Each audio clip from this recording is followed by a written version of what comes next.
last week we had an anniversary. Last week was the 1 year anniversary of the release of the Snyder Cut of Justice League.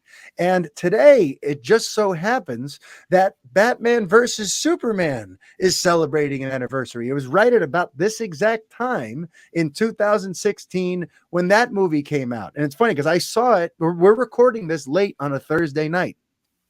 And it was late on a Thursday night. I came home from the Levittown AMC theaters and recorded a video review of Batman versus Superman, talking about my very, very complicated feelings about that movie, especially that theatrical cut. This is before I'd seen the Ultimate Edition that I ultimately liked more, but that theatrical cut left me totally just disgusted with where things were headed in terms of Zack Snyder's DCEU. So that was 6 years ago tonight, Brett. What do you remember about seeing BVS? I never asked you this. Was this a movie that you saw like the moment it came out, or Yeah, did you so wait a little while? Yeah, tell me. no, I did see it. I believe I saw it like opening weekend. I might not have saw it on a Thursday. I probably saw it like that Friday or Saturday. But Mm-hmm. actually, I think it might have been a Friday. I remember getting off work, and There you go. so basically, I was going with one of my good buddies. Like right before I was about to pick him up, he ended up getting food poisoning, so he had to bail on me. So I ended up going by myself. He got lucky. Got there, yeah. So he dodged a bullet. So I got there, then also realized that I had accidentally purchased tickets for the 3D version. So Oh that made yes. me not happy. I have glasses. I need them to see distance, and Yeah. having glasses over my glasses is annoying. Also, it makes everything darker, and Darker and it was muddier. dark enough. Like, yeah, Yeah. and just the color palette. So that was my initial thing. So already I was a little like perturbed when I sat Yeah. down, Yeah. Yeah. and then I proceeded to watch this movie that had moments that I absolutely loved Yeah. and thought were just amazing and cinematic, and then also hand in hand with some of the worst editing I've ever seen in modern Mm-hmm. day filmmaking. Yep. That just became this weird, twisted, convoluted, jarring um, flow. I can't even call it a flow. It was just like Yeah. this weird, choppy. I don't want to be so mean, a mess, but whatever. No, I'll say but it was a mess because the and ultimate to version. be clear to anyone listening or watching, they were talking about the theatrical cut. Remember Yeah, that yes. butchered edit of the movie is what we're talking about. I felt like whiplashed. Like I was just Yeah. like, how are we here now? What's going on? Like there was really no connective tissue between this scene and this other scene. There was just a lot Mm-hmm. of that going on in my head. And I remember coming home to Jesse, who, we discussed, I guess like a couple weeks ago when I saw Batman.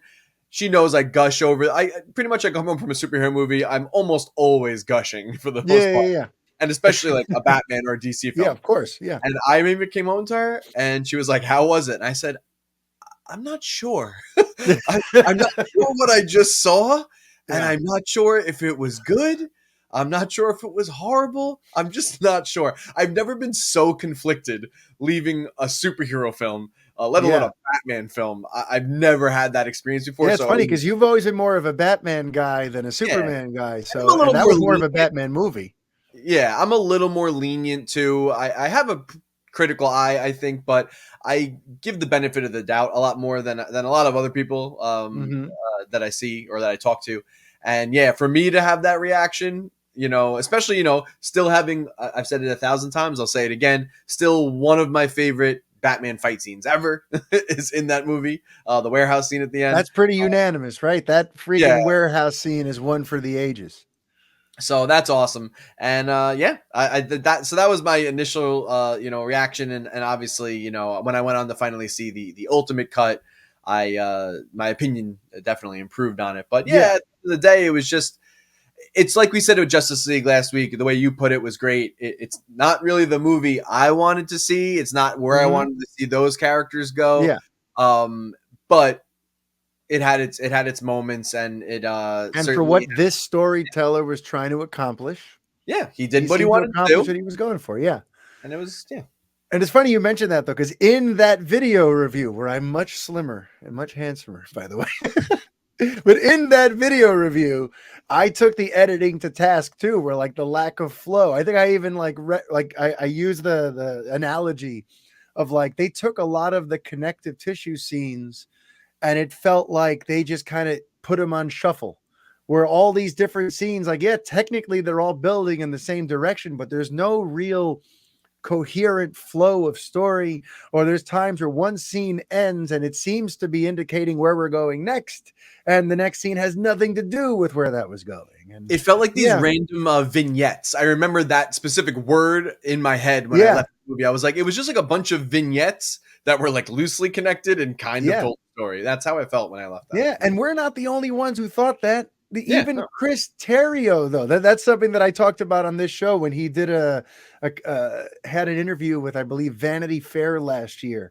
and he, who wrote the movie, called that theatrical cut an absolute mess. And it's like, yeah, people, I think they forget that too. Like when BVS came out, that theatrical cut did it no favors. And that version of the movie is by and large what most people saw.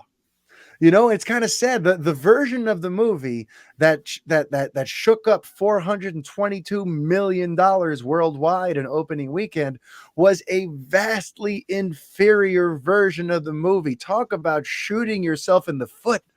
You know, Warner Brothers had supposedly chopped it down by a half hour to try to, get more box office.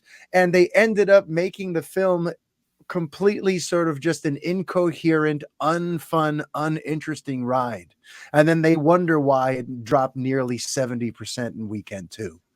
I mean, listen, I could always end up going down the rabbit hole about how Warner Brothers screwed all this up, but it's unbelievable that's what they did. They took Yeah, this movie, they chopped it up, they put it out there for the world to see, and well, we're still amidst the reboot that came because of that.